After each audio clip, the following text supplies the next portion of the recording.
Good morning. That latest advisory, like Jameson, you said, it is a Category 2 hurricane now. So if you're just tuning in with us, no need to fear. Your team is here for you all throughout the storm and all the way after 2. We are here informing, preparing, and connecting you. So Category 2 hurricane now, it's going to continue to rapidly intensify and strengthen here in the next couple of hours. So right on cue with what we saw. And since it is rapidly intensifying a little sooner than what we expected, we do think that it's still possible. I really think, in my opinion, that we could still have that Category 4 before landfall, late tonight. So still, either way, whether it's a Cat 3 or a Cat 4, our impacts will be the same. And those impacts, yes, we're not in the cone, but they're going to be felt far outside of that center. That is why we're currently under a hurricane warning for our northern coastal zones and a tropical storm warning all across the state, guys, all of that blue there. So we do see the system will make landfall near Perry, the Big Bend of Florida tonight, right around 10, 11 o'clock, then pushes farther inland into Georgia as a Cat 1. Still at that point, really very strong, very large system. So that's why we're still going to be able to feel the impacts. No hype here, but we do know that this system has brought multiple tornado warnings already. We already had our first earlier over towards Manatee County. And for now, we do see that this one band in particular, I've had my eye on it for the past hour. We know it's arriving now and bringing with it that possibility for severe weather still. We have a tornado warning to our south right now. So it's not impossible to see a tornado warning pop up in our area heading into the next half hour, even less than that 15 minutes as this band gradually works its way northward. That's something to think about. Also, where Jenny Dean just was, you could see Hillsborough County, downtown Tampa specifically, really receiving a good round of rain right now. Heavy amounts of downpours going through, and you can see a lot of that red and orange. Those are those heavy downpours packing a punch over towards Wauchula and into Sebring, we can see. So just a county away, we already have a tornado warning.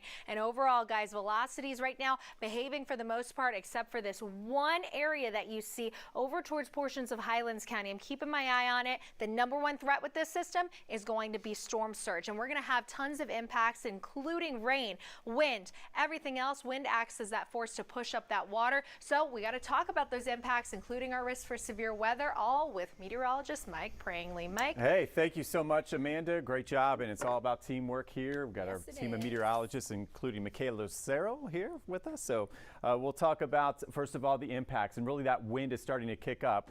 You see some of those wind gusts near 40 miles per hour. We look outside and here's some of the heavier bands of rain we've been forecasting. As the day goes on, things will continue to go downhill out there. That's why we're telling everybody to stay put, stay where you're at, and make sure you heed any evacuation warnings. We take a look at those highest wind gusts now up to 38 miles per hour in St. Pete, up near 32. And the problem is this: by the time we head to 1, 2 o'clock this afternoon, some of these wind gusts will be those damaging wind gusts up near 50 and 60 miles per hour. So things will go downhill rapidly as we head into the next few hours. In fact, we're going to be watching the area bridges. So the Skyway Bridge likely to be closed as we head toward late morning, early afternoon, because you see those gusts now up to 40, 45 miles per hour and rising.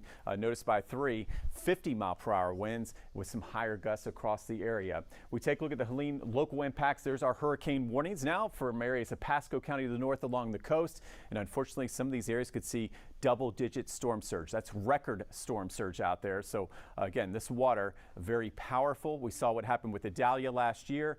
This is even a different story. This is even more record-setting storage, much higher than Idalia by about 2 to 3 feet. So we see the worst of it's coming late tonight into Friday morning.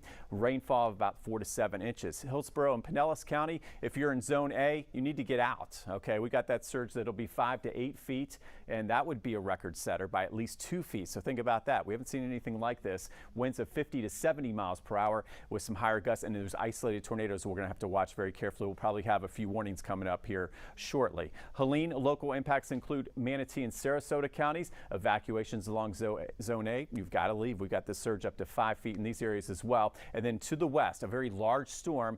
We've got winds out to 200 miles to the east, 200 miles to the west. So a 400-mile radius of damaging winds with this hurricane. That's how large it is. So yes, inland, you're going to feel it almost just as much without the water threat. So notice 40 to 60 mile per hour winds for areas of Polk, Hardy, DeSoto, and Highlands County. Next 12 hours, okay, you see what's happening here. We got that east-southeast wind ahead of the storm, but we're watching those winds carefully.